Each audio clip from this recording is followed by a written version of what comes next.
5월 5일 금요일 민수기 22장 36절로 23장 12절 발람의 첫 예언입니다. 모압 왕 발락이 이방의 거짓 예언자 발람을 버선발로 뛰어가 맞이합니다. 참으로 자기가 할 수 있는 가장 극진한 예우를 발람에게 베풀고 있는 것이죠. 그는 이스라엘에 대해서 군사적으로 승리할 수 없고 이제 오직 이스라엘을 저주해서 그렇게 전쟁에 이기는 수밖에는 없다라고 여기는 것이죠. 그리고 발람이 그것을 확실히 이룰 것이라고 확신하는 듯 보입니다. 그러나 하나님께서는 오히려 이러한 그들의 악한 의도를 모두 아시고 오히려 그들을 통해서 이스라엘의 이스라엘됨을 선포하시죠. 이스라엘에게 더없이 아름다운 축복을 그 거짓 예언자 발람을 통해서 선언하시는 것이죠. 먼저 36절로 40절을 읽겠습니다. 발락은 발람이 온다함을 듣고 모압 변경의 끝 아르논가에 있는 성읍까지 가서 그를 영접하고 발락은 발람에게 이르되 내가 특별히 사람을 보내어 그대를 부르지 아니하였느냐? 그대가 어찌 내게 오지 아니하였느냐?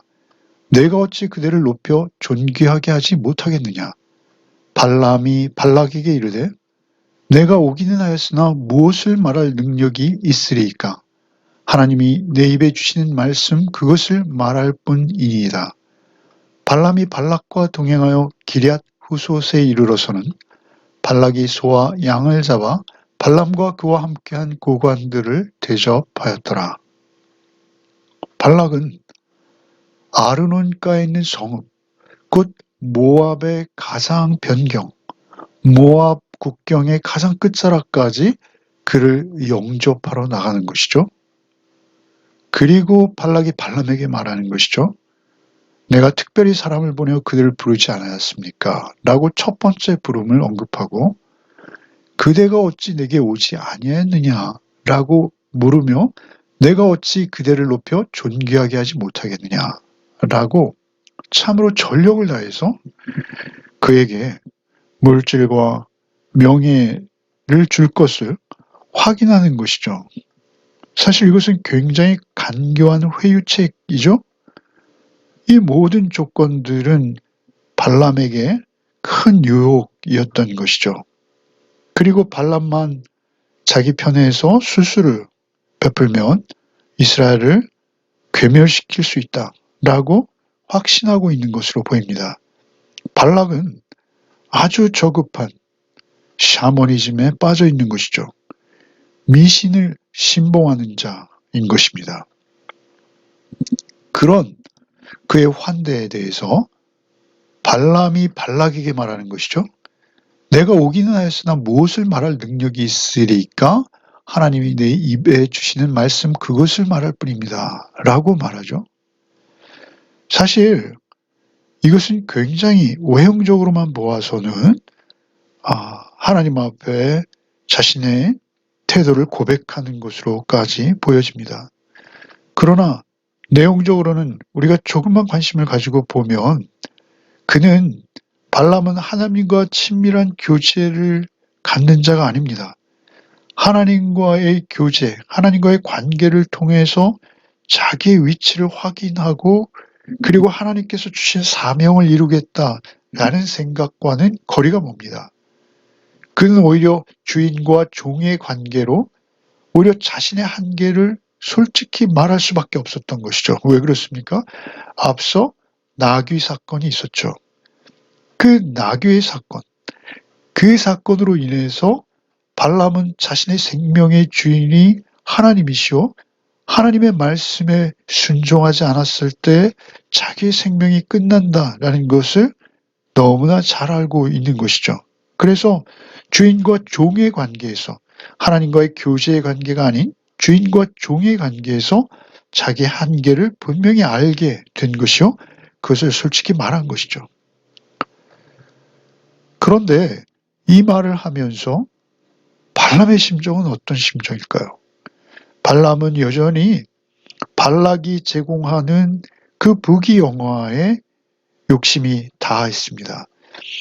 그래서 어떻게 하든 발락의 기대를 만족시켜 주고 자신이 그 부귀영화를 움켜쥐는, 그것이 발람의 목적인 것이죠.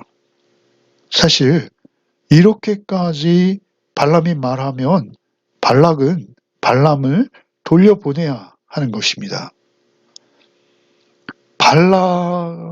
발락이 기대하는 바는 발람이 술사이기를 바라는 거죠. 마술사처럼 말이죠. 자기 마음대로 주문을 외워서 이스라엘의 여호와를 무력하게 만들고, 그리고 술수를 베풀어서 그들이 이스라엘이 괴멸할 수 있도록 어떤 술책을 구사하는 그런 것을 기대하는 것이죠. 그런데 기대할 것이 이미 없어지지 않았습니까? 그는 오히려 하나님, 이스라엘의 신인 하나님께서 자기에게 말하게 하지 않으면 말을 할 수 없다라고 이미 말해버렸습니다. 그러면 이제 그를 돌려보내든지, 그렇지 않으면 하나님의 말씀에 순종하는 것이 살 길이죠. 하나님께서 발람에게 말씀을 주신다면 그 말씀에 순종하는 길만이 모압 왕 발락이 살 수 있는 유일한 길입니다. 돌려보내든가 둘 중에 하나를 발락은 선택해야 하는데, 발락은 끝내 자기 욕심, 그 왕의 자리에 욕심에 붙들려서 참으로 멸망의 길을 가게 되는 것이죠. 39절에 발람이 발락과 동행하여 기럇 후솥에 이르러서는 발락이 소와 양을 잡아 발람과 그와 함께한 고관들을 대접하였더라. 소와 양을 잡아서 아주 풍성하게 대접하는 것이죠. 감사의 예물이면서 동시에 또 발람의 신에 대한 기원 내지는 제물일 수 있습니다. 발람의 신은 여호와인 것을 발락도 들었죠. 그 이름을 계속 말하면 여호와께서 말씀하지 않으면 내가 말할 수 없다라고 여호와의 이름을 분명히 말하고 있어요. 그러니까 이러한 대접을 통해서, 융숭한 대접을 통해서 여호와께서 이스라엘을 향한 그 마음을 돌이켜서 발람이나 또는 모압을 향해서 마음을 돌이킬 수 있다라고 여겼을지도 모르는 것이죠. 그러한 예물들로요, 그러한 제물들로 융숭하게 대접을 하는 것입니다. 그러나 그들은 하나님을 모르는 것이죠. 놀랍게도 발람은 하나님의 음성을 듣습니다. 하나님께서 발람에게 임하신다라는 것이죠. 41절부터 읽겠습니다. 아침에 발락이 발람과 함께하고 그를 인도하여 바알의 산당에 오르매 발람이 거기서 이스라엘 백성의 진 끝까지 보니라. 발람이 발락에 이르되 나를 위하여 여기 제단 7을 쌓고 거기 숫송아지 7마리와 수디악 7마리를 준비하소서 하매 발락이 발람의 말대로 준비한 후에 발락과 발람이 제단에 숫송아지와 수디악을 드리니라. 발람이 발락에게 이르되 당신의 번제물 곁에 서소서, 나는 저리로 가리이다. 여호와께서 혹시 오셔서 나를 만나시리니 그가 내게 지시하는 것은 다 당신에게 알리리이다 하고 언덕길로 가니 하나님이 발람에게 임하시는지라. 발람이 아뢰되 내가 7제단을 쌓고 각 제단에 숫송아지와 숫양을 드렸나이다. 여호와께서 발람의 입에 말씀을 주시며 이르시되 발락에게 돌아가서 이렇게 말할지니라. 이제 아침이 되었습니다. 41절에 그 다음날, 그 융숭한 환대가 끝난 그 다음날 발락이 발람과 함께 바알의 산당에 오르는 것이죠. 바알은 그 지역 신이죠. 풍요의 신입니다. 그곳에 오른 발람이 거기서 이스라엘의 진을 보게 되는 것이죠. 그가 그 이스라엘의 진의 끝자락일지라도 그것을 보고 이제 그 눈에 본 대로 그들을 저주하게 되는 것이죠. 하려고 하는 것이죠. 발람이 발락에게 이르되 나를 위하여 제단 7을 쌓고 숫송아지 7, 순양 7을 준비하소서 하고 그 번제물 곁에 발락을 세워놓고 그리고 자기는 언덕길로 따로 올라가 하나님의 음성을 기다리게 되는 것이죠. 하나님이 놀랍게도 그 4절에 보시면 하나님이 발람에게 임하시는지라. 하나님께서 발람을 찾아오세요. 그러자 발람이 하나님을 향해서 내가 7제단을 쌓고 각 제단에 수송한 자 수디양을 드렸나이다. 아주 자랑스럽게 내가 하나님 앞에 제사했습니다. 라고 말하고 있죠. 근데 참 우스운 것이 7제단을 쌓았다고 말하고 있어요. 7제단을 쌓고 각 제단에 수송한 자 수디양을 드렸나이다. 사실 여호와의 신앙, 이스라엘의 하나님은 유일한 하나님이십니다. 유일신이시죠. 그 외에 나머지 신들은 거짓 신들이요 미혹하는 영들이요 사단과 마귀이죠. 그런데 발람은 7제단을 쌓았다고 말하고 있어요. 즉 그는 다신론자입니다. 그는 소위 요즘 말로 포스트 모더니즘인 것이죠. 그는 바알의 제단도 좋고 그 메소포타미아 지역에서 섬겼던 마르둑이라는 신도 좋고 여호와도 좋고 그 외에 또 다른 4신, 그래서 7신에게 각각 제단을 쌓은 거예요. 7제단이라는 것은 이스라엘 제사법에는 있을 수가 없는 일이죠. 그런데 그는 7제단을 쌓고 각 제단에 송아지와 숫양을 드렸다라고 하죠. 하나님께서는 그가 자랑스럽게 하는 그 제사에 대한 말에 대해서는 한마디도 언급하지 않으십니다. 발람은 그 제사로 인해서 자기의 의도를 하나님 앞에 비춰내고 싶었을 거예요. 그러나 하나님이 발람에게 임하신 목적은 오직 하나죠.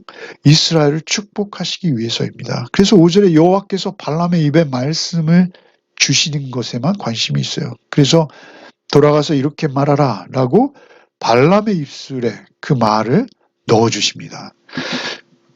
그로 인해서 이제 발람이 첫 번째 예언을 하게 되는 것이죠. 6절부터 읽겠습니다. 그가 발락에게로 돌아간즉 발락과 모압의 모든 고관이 번제물 곁에 함께 섰더라.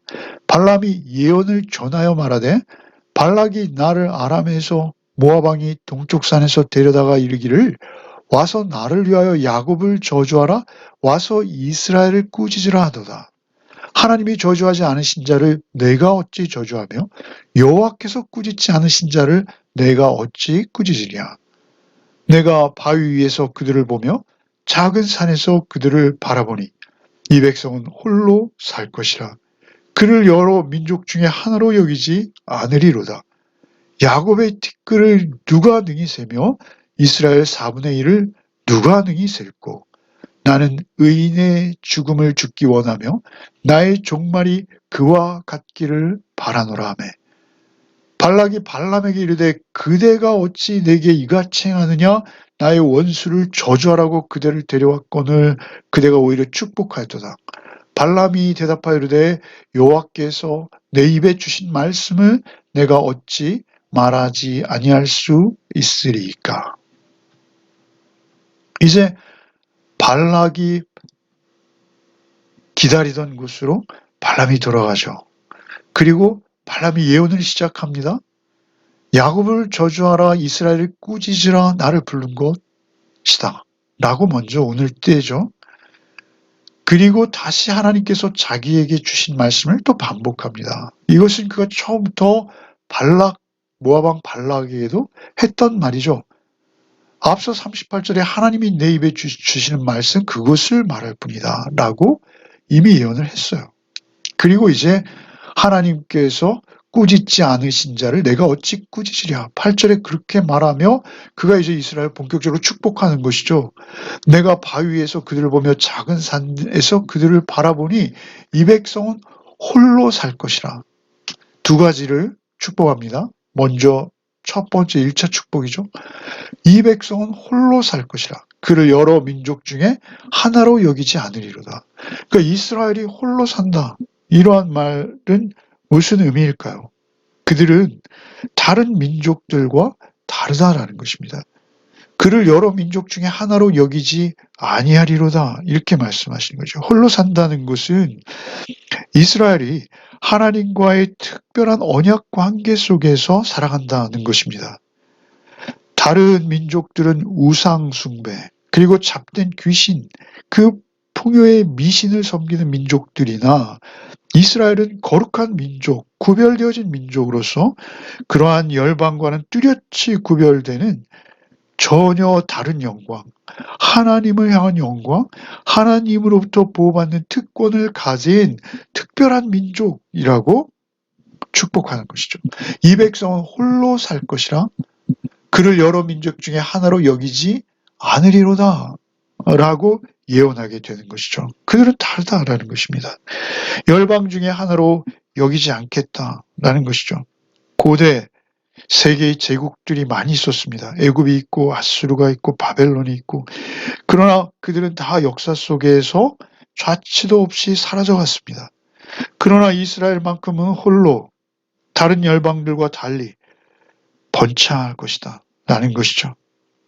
그들은 결국 하나님의 보호 속에서 최후 승리를 얻게 될 것이다 라고 축복하는 것이죠. 10절에 야곱의 티끌을 누가 능히 세며 이스라엘의 4분의 1을 누가 능히 셀고, 이렇게 또 두 번째 축복을 하는 것이죠. 야곱의 티끌 너무 많다는 것입니다. 여기 티끌은 하찮다, 보잘것없다라는 것이 아니라 그 수요가 무수하다라는 것이죠. 하늘의 별처럼 바다의 모래처럼 아브라함에게 주었던 언약이 되풀이되는 것입니다.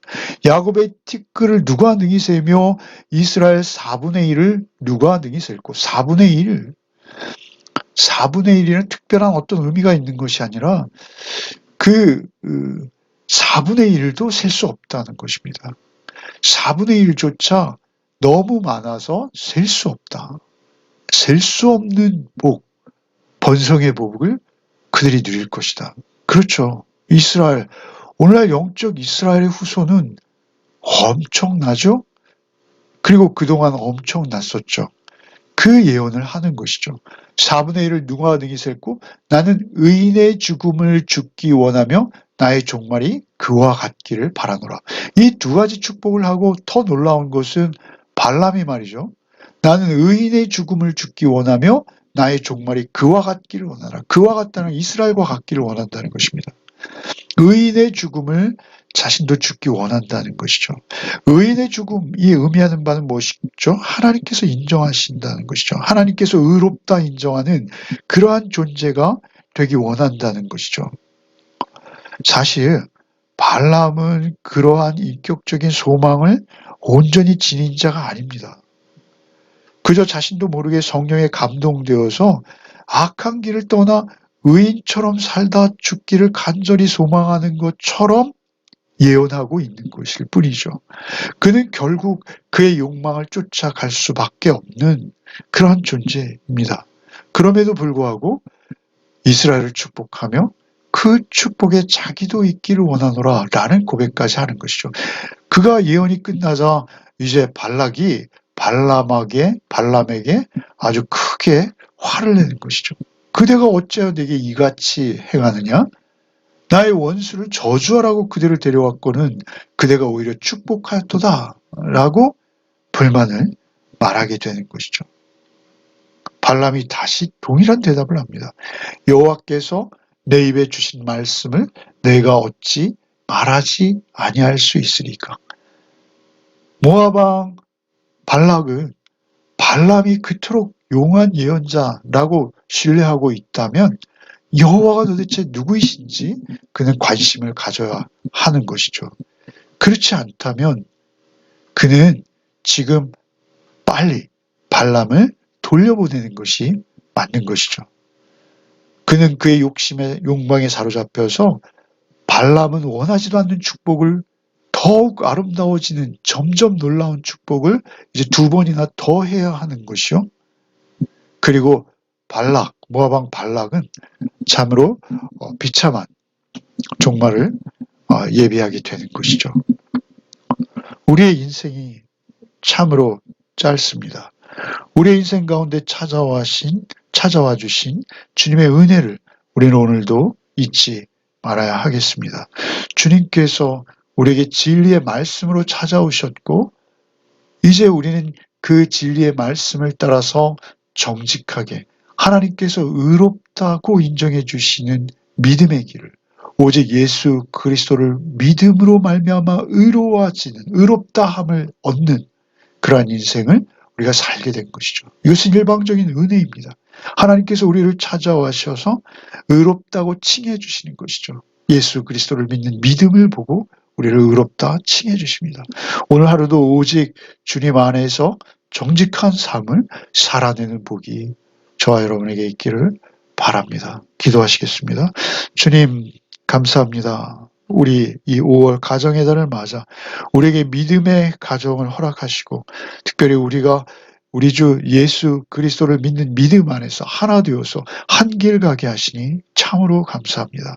주님, 오늘도 오직 주님 안에서 풍성한 은혜 안에서 평화로운 한날을 보내게 하여 주옵시되, 오직 주의 말씀이 우리의 주인 되어서 자로 나오라 치우치냐냐고 말씀조차 하루를 살아내는 복이 우리에게 있게 하여 주시옵소서. 우리 열매 가족들 어디 있든지 주님 믿음으로 고백하고 바라보며 주님만 의지하는, 주님의 인격 안에 머무는 한날이 되게 하여 주옵소서. 예수 그리스도의 이름 받들어 간절히 기도하옵나이다. 아멘.